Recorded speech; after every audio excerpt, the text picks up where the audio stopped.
Hi hello నమస్తే. తలపతి విజయ్ ఇంకొకసారి rejecting the ideological enemy అని ఇంకొకసారి నేను స్పష్టం చేశాడు. భారతీయ జనతా పార్టీ వాళ్ళు మీరు ఎలియన్స్లోకి రావాలని చెప్పి సినిమా సెన్సార్ ఆపేసి మిమ్మల్ని నోటీసులు ఇచ్చి ప్రెజర్ పెట్టి కోర్టు కరూరు స్టాంపీడ్కి సంబంధించిన కేసులో సిబిఐకి పిలిపించి ఒత్తిడి తీసుకొచ్చి ఇన్ని చేశారు, మీరు బీజేపీలోకి మీరు ఎలియన్స్లోకి వెళ్ళడానికి ప్రయత్నం వెళ్తారా ఒత్తిడికి లొంగని ఎవరు నేను ఒక జర్నలిస్ట్ అడిగితే అతను క్లియర్గా చెప్పింది, there will be no alliance with Bharatiya Janata Party because there ideological enemies, I'm sticking to my point అనేది చాలా క్లియర్గా కేటగిరికల్ చెప్పాడు నిన్న Vijay. This is the enemy versus ally. గతంలో కాంగ్రెస్ వాళ్ళు న్యాచురల్ ఎల్లి అన్నాడు, వీళ్ళు ఐడియాలజికల్ ఎనిమీ అన్నాడు, డిఎంకేస్ పొలిటికల్ ఎనిమీ అన్నాడు. అతను నాకు క్లారిటీ ఉంది నేనేం మాట్లాడుతున్నానని చాలా క్లియర్గా చెప్పాడు అతను. ఓకే, మోరోవర్ విజయ్ పార్టీ పెట్టినప్పుడు స్టార్టింగ్లో విజయ్ పార్టీ పెట్టినప్పుడు అక్కడ ఒక కాంగ్రెస్ నాయకుడు సమ్ జయరాజ్ ఏదో పేరు వచ్చింది, ఒక సీనియర్ మోస్ట్ నాయకుడు, అతను ఫోటో వేసాడు వెనక కాంగ్రెస్కి సంబంధించిన వ్యక్తిది. ఎందుకు వేసాడంటే అతను ఫస్ట్ స్టార్టింగ్లో తమిళనాడు ఫార్మేషన్ అప్పుడు, తమిళనాడు అంటే స్వతంత్రం వచ్చినప్పుడు తమిళనాడుకి సంబంధించి చేశాడంటే అతనికి కొద్దిగా సెక్యులర్ కాంగ్రెస్ యొక్క ఐడియా అనేది అతని పార్టీ స్టార్టింగ్లోనే ఉంది. నేను అప్పుడే గమనించాను. బట్ ఎవరో ఇతని మీద రూమర్ అంటే నరేంద్ర మోడీ గారే ఇతని చేత పార్టీ పెట్టిస్తున్నాడు డిఎంకేని ఓడగొట్టడానికి, ఇతని వెనక బీజేపీ ఉంది, ఇతని వెనక నరేంద్ర మోడీ ఉన్నాడు అని చెప్పి అది ఇదన్నీ రూమర్లు చాలా వచ్చినాయి గతంలో. బట్ ఇతను ఇప్పటి వరకు అయితే లొంగలేదు. ఇప్పుడు as of now he did not do that. But ఇదేందో obvious we can't say that. Even Pawan Kalyan కూడా మొదట్లో లొంగలేదు. మొదట్లో Pawan Kalyan is a secular, లొంగలేదు అతను. ఓకే, ఇప్పుడు పోయి ఇంకేం చేస్తున్నాడో మీకు తెలుసు కదా. సో కాబట్టి ఇతను కూడా చేస్తున్నాడు మనకేది తెలియదు. Okay, but as of now he is not doing that. BJP ideological enemy అంటానికి ఇతనికి చాలా రీజన్స్ ఉన్నాయి. ఎందుకంటే ఫస్ట్ ఆఫ్ ఆల్ ఇతను చెప్పాడు ద్రవిడియన్, పెరియార్ నాది కూడా ద్రవిడియన్ పార్టీ అని అన్నాడు. ఎందుకంటే తమిళనాడులో ద్రవిడియన్ అనేటువంటి పదం లేకుండా గెలవడం కష్టం. అన్నా డిఎంకే అయినా, ఏఐడిఎంకే అయినా, టీవీకే అయినా, ఏకే అయినా సరే ద్రవిడియన్ అనే పదానికి దూరంగా వెళ్ళి గెలవడం కష్టం అక్కడ. ఇతను చెప్పాడు పెరియార్ యొక్క వారసుడిని నేను కూడా అని చెప్పాడు ఇతను. ఓకే, నేనే నిజమైన పెరియార్ వారసుని, నాదే నిజమైన ద్రవిడియన్ సిద్ధాంతం అన్నాడు. ఇప్పుడు మరి నిజంగా ద్రవిడియన్ సిద్ధాంతం అయితే బట్ అవతల వెళ్ళి ఇప్పుడు he rejected alliance with Bharatiya Janata Party. Bharatiya Janata Party is not Dravidian politics, వాళ్ళది హిందుత్వ పాలిటిక్స్. ఓకే, అక్కడ తమిళనాడులో కూడా హిందువులు ఉన్నారు, తమిళనాడులో కూడా హిందూ హెరిటేజ్ కల్చర్ ఎక్కువ ఉంది కాబట్టి ఆ ఓట్లను తీసుకోవడానికి ఇప్పుడు భారతీయ జనతా పార్టీ ట్రై చేద్ది. ఏ స్టేట్లో అయినా వాళ్ళు చేసేది హిందుత్వ అనేటువంటి పేరుతోటి హిందువుల యొక్క ఓట్ బ్యాంక్ని పోలరైజ్ చేస్తున్నారు. మొన్న ఇక్కడంటే మహారాష్ట్రలో ఎన్నికలు జరిగినాయి. మహారాష్ట్రలో లోకల్ బాడీ ఎన్నికలు జరిగితే వాళ్ళు మొత్తం ఎంతమంది ఎవరెవరు ఎన్ని సీట్లు ఇచ్చారు, ఏ రిలీజియన్ వరకు సీట్లు ఇచ్చారు ఒకరేస్తే సీట్లు ఇచ్చింది. బాంబే మున్సిపల్ ఎన్నికల్లో బీజేపీ ఒక్క ముస్లిం కూడా ఇవ్వలే, ఒక్క సీటు కూడా ముస్లిమ్స్కి అలాట్ చేయలేదు భారతీయ జనతా పార్టీకి సంబంధించి. వాళ్ళు clearly they are very clear, Bharatiya Janata Party ముస్లిమ్స్కి క్రిస్టియన్స్కి సీట్లు ఇవ్వరు. క్లియర్గా మొత్తం హిందువులకు మాత్రమే సీట్లు ఇచ్చి హిందువుల ఓట్లు వాడటం మాత్రమే లాగాలి అనేది వాళ్ళకి ఒక క్లియర్ ఎజెండా ఉంది వీళ్ళకి. సో ఇప్పుడు రేపు తమిళనాడులో కూడా అదే చేస్తారు. ఏంటంటే ఈ మైనారిటీ అపీజ్మెంట్ ఇదంతా చేయరు, కేవలం మెజారిటేరియన్ పాలిటిక్స్ చేయటం ట్రై చేస్తారు రిలీజియన్ పట్టుకొని. సో బేసికల్లీ అక్కడ ద్రవిడియన్ సిద్ధాంతానికి వాళ్ళు దానికి దూరంగా ఉంటారు కాబట్టి. So maybe that's a reason he said that their ideological enemy. So there is no, నిన్న కూడా మళ్ళీ క్లారిటీ ఇచ్చాడు. So there is no ally, I'm not ally with not going in alliance with BJP అని అంటాను. కారణం అది అయ్యిండొచ్చు. Okay, moreover by cultural వాళ్ళేమో మాది యూనిక్ కల్చర్ అంటున్నారు. ఇప్పుడు ద్రవిడియన్స్ ఏమో మాది యూనిక్ కల్చర్ అన్నారు, వీళ్ళేమో బీజేపీ వాళ్ళేమో కల్చరల్ యూనిఫార్మిటీ అంటున్నారు.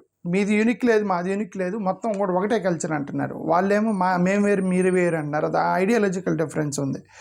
సెంట్రలైజేషన్ ఆఫ్ పవర్స్ ఉన్నాయి.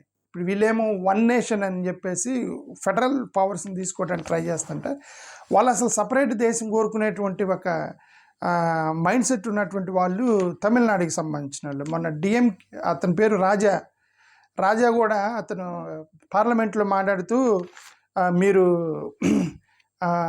ఏదో అన్నారు అక్కడ ఎవరో మీరు ఇట్లా చేస్తున్నారంటే then we are ready to go leave us అన్నాడు. వీఆర్ రెడీ టు గో అన్నాడు అతను. అంటే ఏంటి అర్థం? మీరు మాకు కోఆపరేట్ చేయట్లేదు నేషనల్ అది అంటే then we are ready to go leave us అన్నాడు. అంటే అర్థం ఏంటి?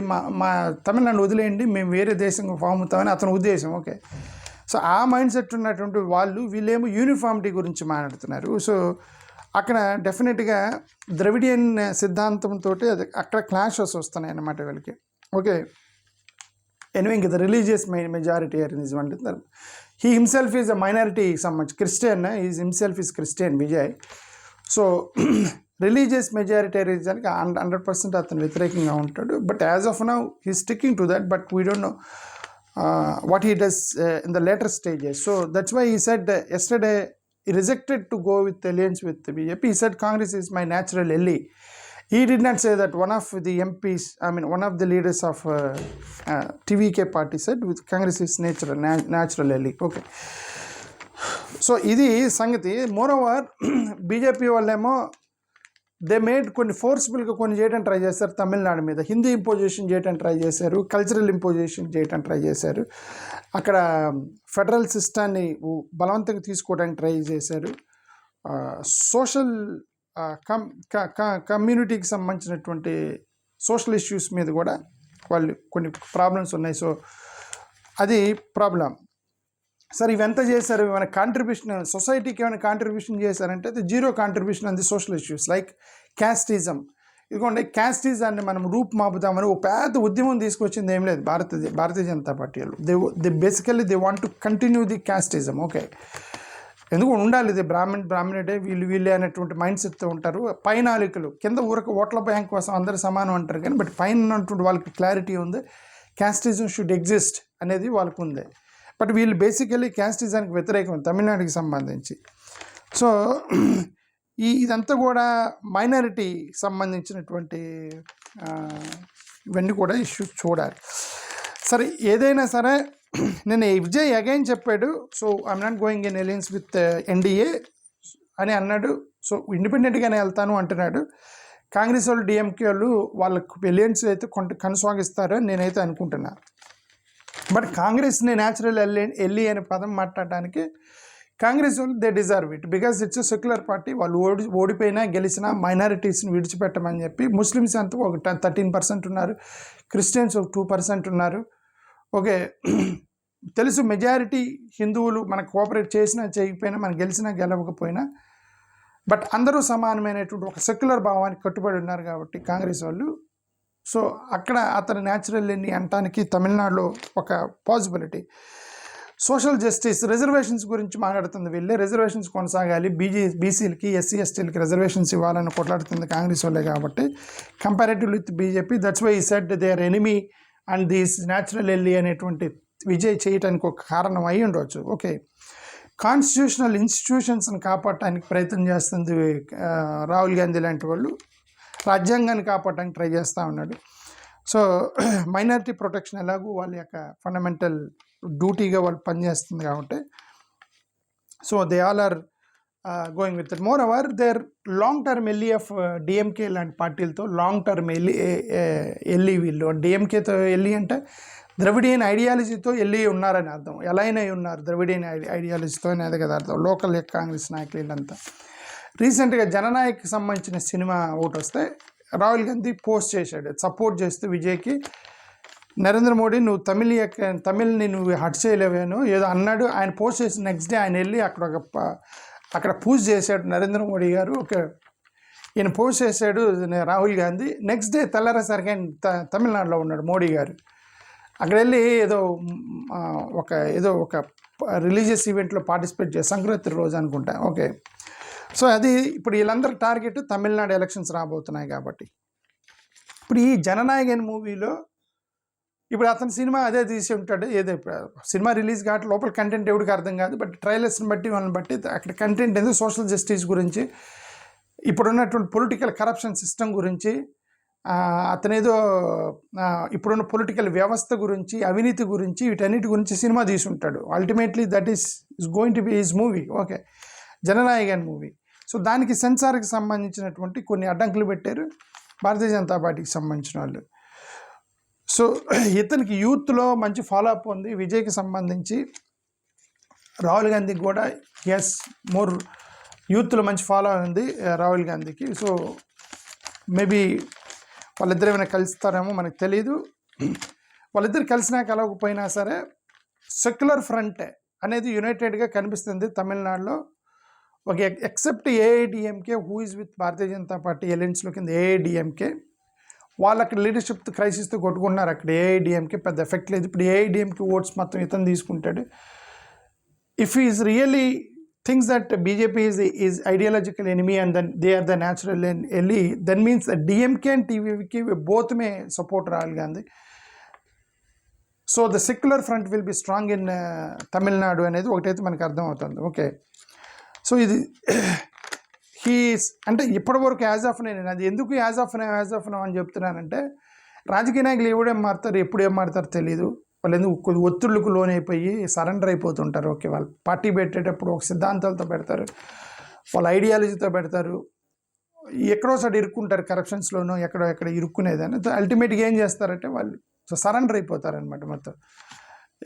పవన్ కళ్యాణ్ అతని కరప్షన్లో ఇరుక్కోలేదు కానీ అతను 2 సార్లు ఓడిపోతే అతను వేరే ఆప్షన్ లేకపోయి ఇప్పుడు బీజేపీలో చేరాడు. ఆయన సిగ్గువీరతో మొదలెట్టి. ఓకే, ఇప్పుడు ఇతను ఏం చేస్తాడనేది భవిష్యత్తులో తెలియదు. అందుకని ఇప్పుడు స్ట్రాంగ్గా కనబడుతున్నాడు అని చెప్తున్నాను. ఇప్పుడు ఇతను చాలా స్ట్రాంగ్గా కనిపిస్తున్నాడు, ఆపర్చునిస్ట్లో కనబడతలేదు. ఇప్పుడు ప్రెజర్ పెట్టారు ఇతని మీద, సిబిఐ తోటి ప్లస్ సినిమాతో ప్రెజర్ పెట్టారు. లొంగను చెప్పాడు, నిన్న క్లియర్గా చెప్పాడు, no more alliance, not at all alliance with NDA అని చెప్పాడు అతను. ఓకే, సో అది అతనేమి is not getting under, is not edged between BJP and this one. So power centre పాలిటిక్స్కి సింబాలిక్ మెజారిటేరియన్ పాలిటిక్స్కి మొత్తానికి కూడా నేను వ్యతిరేకంగా ఉన్నాను అయితే సిగ్నల్ అయితే ఇస్తున్నాడు ప్రస్తుతానికి. సో అది సంగతి. That's all. Generally in Tamil Nadu చూడాలి ఇప్పుడు బీజేపీ మరి how they win in Tamil Nadu, ఎన్ని సీట్లు గెలుస్తారు అనేది చూడాలి బీజేపీ వాళ్ళు తమిళనాడులో. సెక్యులర్ ఫెడరల్ ఫ్రంట్ మాత్రం స్ట్రాంగ్గా కనిపిస్తుంది. ఇదంతా కూడా సెక్యులర్ ఫెడరల్ ఫ్రంట్. ఎవరు డిఎంకే, టీవీకే, కాంగ్రెస్ వీళ్ళందరూ కూడా సెక్యులర్ వైపే ఉన్నారు కాబట్టి స్ట్రాంగ్గా కనిపిస్తుంది అక్కడ సంబంధించి. ఫైనల్లీ హీస్ పొలిటికల్లీ మెచ్యూర్డ్గా కనిపిస్తున్నాడు. చూడటానికి కొత్తగా పార్టీ పెట్టాడు, పెద్ద మెచ్యూరిటీ లేదనుకున్నారు కానీ బట్ పొలిటికల్గా చాలా మెచ్యూరిటీగా కనిపిస్తున్నాడు. ఐడియాలజికల్ స్టాండ్ చాలా ఫర్మ్గా కనిపిస్తున్నాడు ఐడియాలజికల్ స్టాండ్ మీద. And finally historically grounded. అదే ఆయన యొక్క హిస్టరీని అర్థం చేసుకొని తమిళనాడు స్టార్ట్ చేసినటువంటి ఒక కాంగ్రెస్ నాయకుడిని ప్లస్ డిఎంకే ఆ పెరియార్ యొక్క ఆ హిస్టరీ, ఆ తమిళనాడు హిస్టరీని historically grounded, he is historically grounded, ideologically sound. That's what is looking strong. That's what I understand. Thank you. Namaskaram.